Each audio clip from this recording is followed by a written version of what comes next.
Oi pessoal, Luiz Gengibre aqui e hoje eu tô aqui para falar de um dos meus maiores hiperfocos, que é Doctor Who.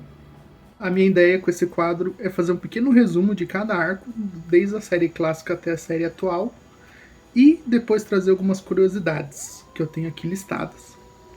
O primeiro episódio e primeiro arco da série se chama Unearthly Child. Numa tradução livre seria A Criança de Outro Mundo, que é sobre a Susan, a neta do doutor, que ela está frequentando uma escola regular e ela acaba sendo perseguida por dois professores ali até onde ela mora, que é um lixão. Eles acabam entrando na TARDIS e tem uma aventura com o doutor na época das cavernas. Todos esses arcos eles tinham em torno de 4 a 6 episódios, às vezes orbitando também entre 7 a 10 episódios. Esses arcos eles eram uma série contínua de histórias que, de arco em arco, você vai vendo a série clássica. O primeiro episódio de Doctor Who teve sua estreia oficial em 23 de novembro, e o último episódio desse arco teve a estreia em 14 de dezembro de 1963. A estreia da série foi marcada por ter acontecido no mesmo dia do desvivamento do presidente John F. Kennedy. Quase ninguém viu o episódio, e esse episódio ele foi reprisado antes da transmissão do segundo episódio desse arco, que é o Cave of Skulls. A reprise passou em todo o Reino Unido, exceto na Irlanda, e tem estimativa que 6 milhões de pessoas assistiram esse episódio, esse arco. As primeiras palavras a serem ditas do Doctor em qualquer episódio de qualquer arco, de qualquer temporada da série, foram "Boa noite, senhorita Wright". O arco também quase foi chamado de 10.000 a.C., o que também apontaria quando que esse arco aconteceu.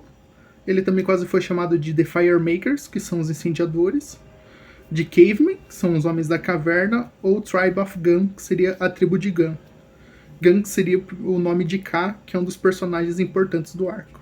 Carole Ann Ford, que faz a Susan, a neta do doutor, ela usa uma camiseta listrada que ela também volta a usar, sendo do próprio guarda-roupa dela, no filme Great Centennial's Robbery, de 1966. No cenário se usaram muitas plantas exóticas que foram trazidas de outros lugares, e houve um lagarto que também foi trazido junto dessas plantas, que foi adotado pela Carole Ann Ford. Esse arco ele foi pensado inicialmente como o segundo arco da temporada, que estaria seguido de Nothing at the End of the Lane, que seria Nada no Final do Caminho, e The Giants, que seria os Gigantes. O Nothing at the End of the Lane ele foi tirado e os Gigantes foi passado para a segunda temporada. Os originais no primeiro roteiro, no primeiro tratamento, seriam Biddy ou Bridget para Susan, Cliff ao invés de Ian, e Lola McGovern para Barbara. A desculpa na vida real para o circuito camaleão da TARDIS não funcionar foi meramente financeira, já que eles não queriam ter que ficar trocando o objeto, que seria a TARDIS, todo episódio tendo que fazer porta e tendo que fazer várias adaptações. A Caverna das Caveiras, que é um dos cenários do episódio, ele tinha caveiras de verdade que foram coletadas de um abatedouro. Por causa da iluminação ser muito intensa para captar, o cheiro acabava sendo muito intenso e muito difícil de se estar perto. O que é bem comum de se acontecer quando se usa esse tipo de coisa. Até no filme Massacre da Serra Elétrica é bem comum de também ouvir essas reclamações dos atores e da equipe de produção.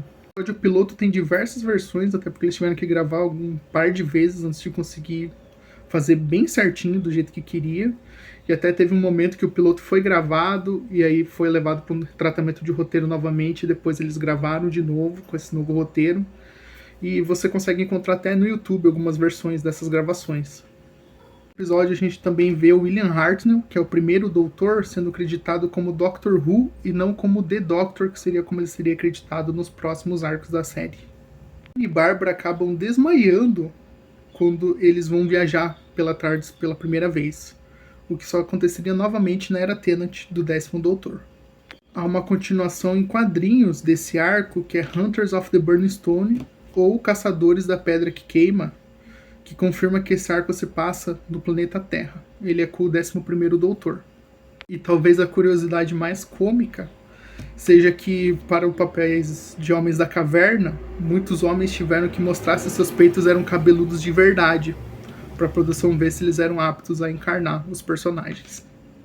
Sobre a novelização do arco, eu acho que eu dou uma nota 5,5 de 10. Eu não acho que é uma boa novelização, também não me interesso muito por esse arco, a não ser pelo primeiro episódio.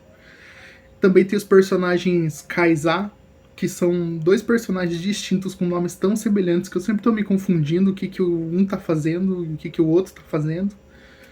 E eu acho que é isso por enquanto. Muito obrigado pela sua atenção até aqui. Até a próxima. Tchau!